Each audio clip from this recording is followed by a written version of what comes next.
Tentunya dengan kehadiran Oli Romney ini sangat membantu lini depan kita, sangat akan mempertajam serangan-serangan juga agresivitas kita dalam upaya untuk mewujudkan mimpi kita lolos ke Piala Dunia.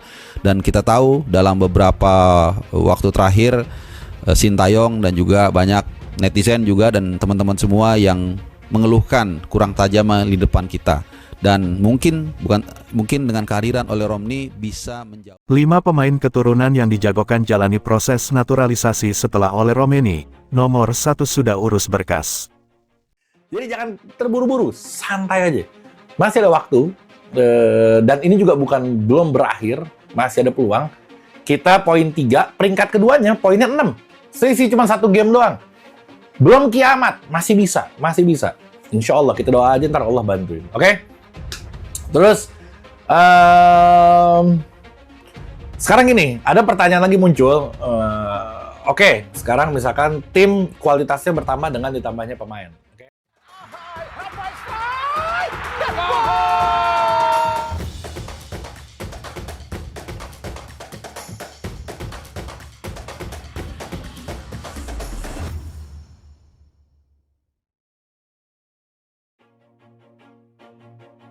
Berikut 5 pemain keturunan yang dijagokan menjalani proses naturalisasi setelah Oli Romney.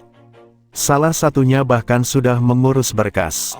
Romney segera menjalani proses naturalisasi menjadi WNI. Diperkirakan, ia akan debut pada pertandingan melawan timnas Australia untuk kualifikasi Piala Dunia 2026 zona Asia, Maret tahun 2025. Lalu, siapa saja 5 pemain keturunan yang dijagokan menjalani proses naturalisasi berikutnya? Simak ulasan berikut ini. 5 pemain keturunan yang dijagokan jalani proses naturalisasi setelah Oli Romney. 5. Pascal Struijk, bek Leeds United ini memang memiliki darah Indonesia. Namun, Struijk hingga saat ini belum menyatakan minat berkostum merah putih. Pesepak bola berusia 25 tahun itu juga tak kunjung mendapatkan panggilan dari timnas Belanda maupun Belgia. Alhasil, Struijk masih sangat bisa untuk dinaturalisasi menjadi WNI. 4. Milianjonathans. Pesepak bola Vitesse Arnhem ini diketahui memiliki darah keturunan Indonesia. Ia diyakini merupakan keturunan marga Jonathans, salah satu dari 12 marga Belanda yang menghuni kota Depok di masa lampau. Sang gelandang diketahui masih berusia 20 tahun. Keluarga disebut-sebut mendukung penuh bila Jonathans bersedia dinaturalisasi menjadi WNI. 3. Tristan Guijer, bek Ajax Amsterdam ini diketahui memiliki darah keturunan yang berasal dari Maluku. Guijer bahkan sempat dituding keturunan dari simpatisan RMS, Republik Maluku Selatan. Pemain berusia 20 tahun itu lalu menampik kabar burung tersebut. Dengan begitu, Guijer bisa mendapat lampu hijau untuk dinaturalisasi. 2. Hairo Riedewald. Pemain satu ini sudah santer diberitakan untuk dinaturalisasi dalam beberapa bulan terakhir. Namun, Riedewald tak kunjung memulai proses menjadi WNI.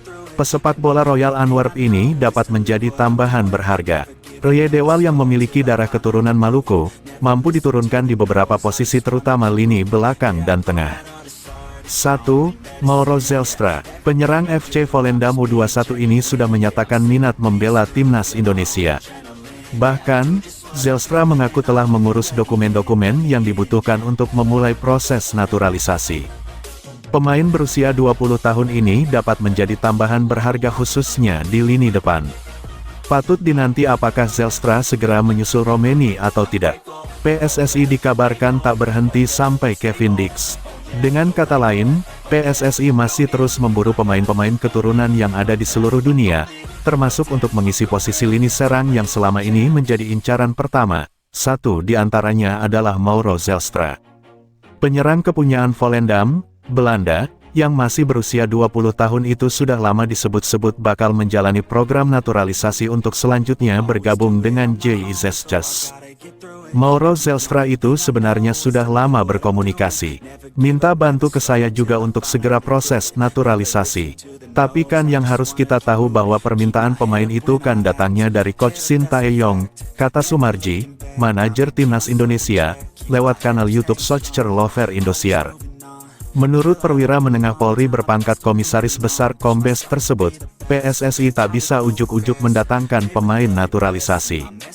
PSSI harus lebih dulu mendapatkan rekomendasi dari tim pelatih, dalam ini Sintayong sebagai pelatih kepala. Sehingga kalau kita mendatangkan pemain, tentu pemain-pemain yang saat sekarang ini berada di luar dan statusnya diaspora ditarik ke sini, itu kan tentunya harus ada rekomendasi dari Coach Sintayong, kata Sumarji. Melihat ambisi besar PSSI yang ingin membawa Indonesia tampil di Piala Dunia 2026, bisa dipastikan kedepannya otoritas sepak bola tertinggi di tanah air akan memprioritaskan lini serang. PSSI terus mencari pemain keturunan untuk memperkuat tim, terutama di posisi lini serang yang menjadi prioritas utama, salah satunya adalah Mauro Zelstra. Kevin Dix, bek dari FC Copenhagen, resmi menjadi pemain naturalisasi terbaru untuk timnas Indonesia. Dengan demikian, PSSI masih aktif mencari pemain-pemain keturunan di seluruh dunia, terutama untuk mengisi posisi lini serang yang selama ini menjadi perhatian utama, salah satunya adalah Mauro Zelstra. Seorang penyerang muda berusia 20 tahun dari Volendam, Belanda, telah lama menjadi perbincangan terkait kemungkinan menjalani proses naturalisasi agar bisa bergabung dengan tim nasional Indonesia yang dilatih oleh JIS. Menurut Sumarji, manajer timnas Indonesia, Mauro Zelstra itu sebenarnya sudah lama berkomunikasi. Minta bantu ke saya juga untuk segera proses naturalisasi. Tapi kan yang harus kita tahu bahwa permintaan pemain itu kan datangnya dari Coach Sintayong, jelasnya dalam sebuah wawancara di kanal YouTube Soccer Lover Indosiar. Proses naturalisasi pemain asing menjadi salah satu langkah strategis dalam pengembangan tim nasional. Dengan usia yang masih muda, Zelstra diharapkan dapat memberikan kontribusi positif bagi skuad Garuda. Sumarji menambahkan bahwa komunikasi antara pihak pemain dan manajemen tim sudah terjalin dengan baik, dan mereka siap untuk memfasilitasi proses yang diperlukan. Kami ingin memastikan bahwa semua berjalan lancar agar Zelstra bisa segera memperkuat tim, tutupnya. Menurut Kombes Polri, PSSI tidak dapat sembarangan mendatangkan pemain naturalisasi. Sebelum melakukan hal tersebut, PSSI perlu mendapatkan rekomendasi dari tim pelatih, dalam hal ini pelatih kepala, Sintayong. Sehingga kalau kita mendatangkan pemain, tentu pemain-pemain yang saat sekarang ini berada di luar dan statusnya diaspora ditarik ke sini, itu kan tentunya harus ada rekomendasi dari Coach Sintayong, ujar Sumarji. Dengan ambisi besar PSSI untuk membawa Indonesia tampil di Piala Dunia 2026, dapat dipastikan bahwa otoritas sepak bola tertinggi di Indonesia akan lebih fokus pada penguatan lini serang. Feel I don't belong, tell my thoughts to move along, push myself to be the best, die with no regrets, live with every breath, see my message start to spread, and I